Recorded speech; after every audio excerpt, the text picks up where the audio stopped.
आज के ज़माने में हम कितनी आसानी से इंटरनेट का इस्तेमाल कर लेते हैं। जब चाहे तब पॉकेट से फ़ोन निकाला, दुनिया भर की वीडियोस देखे, व्हाट्सएप पर चैट्स किए और तो और एक ही क्लिक में किसी को कॉल या मैसेज कर लेते हैं। एक छोटी सी डिवाइस में हम पूरी दुनिया घूम लेते हैं। इंटरनेट एक ऐसी जरूरत बन चुकी है आज के ज़माने में जिसके बिना इंसान कल्पना भी नहीं कर सकता। एक ऐसी इनविजिबल नेटवर्क जिसे दुनिया में सभी यूज करते हैं, लेकिन समझना कोई नहीं चाहता कि कैसे एक मिलिट्री एक्सपेरिमेंट ने दुनिया ही बदल दिया। अस्सलाम वालेकुम दोस्तों, मैं हूं अखलाक और आप देख रहे हैं अखलाक Yunus YouTube channel.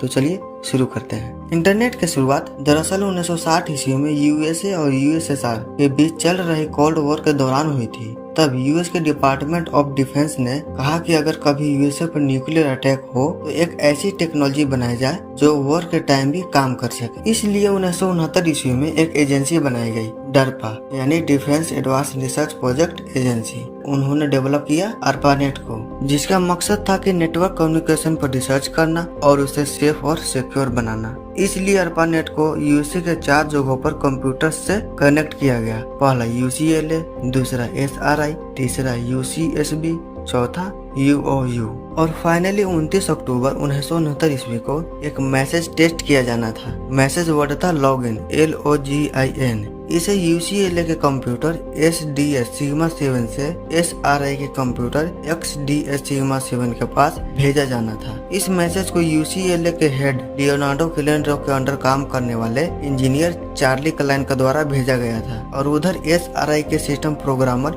Bill Duwal इस मैसेज को रिसीव करने का काम कर रहे थे। जब UCLA से लॉगिन मैसेज SRI के पास भेजा गया, लेकिन जैसे ही लॉगिन वर्ड का L और O ही रिसीव होता है, अचानक से SRI का कंप्यूटर सिस्टम क्रैश हो जाता है, जिसके कारण लॉगिन वर्ड का सिर्फ 2 ही लेटर रिसीव हो पाता है। इसके बाद ARPANET में कुछ बदलाव किए जाते हैं, जैसे एरर हैंडलिंग का सिस्टम डिजाइन किया जाता है ताकि कभी एक नोड क्रैश हो जाए तो पूरा नेटवर्क बंद ना हो।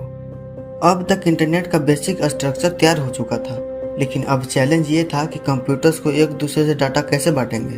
अब एक ऐसी सिस्टम की जरूरत थी जो डाटा को रिलायबल तरीके से और तेज और सेफली ट्रांसफर कर सके। फिर आए एक अमेरिकन इंजीनियर पॉल बेरेन। इन्होंने एक गेम चेंजिंग कॉन्सेप्ट दिया, पैकेट स्विचिंग का। उनका आइडिया ये था कि डाटा को ब्लॉक्स या पैकेट्स में डिवाइड करके उसे अलग अलग रूट्स के जरिए भेजेंगे और एंड में सभी को एक साथ जोड़ दिया जाएगा। उन्होंने 1965 ईस्वी में यूके के नेशनल फिजिकल लेबोरेटरी में प्रूफ के साथ ऑफिशियली टेस्ट पास भी किया। इसलिए आपके व्हाट्सएप मैसेजेस, यूट्यूब वीडियोस बिना रुके पैकेट स्विचिंग के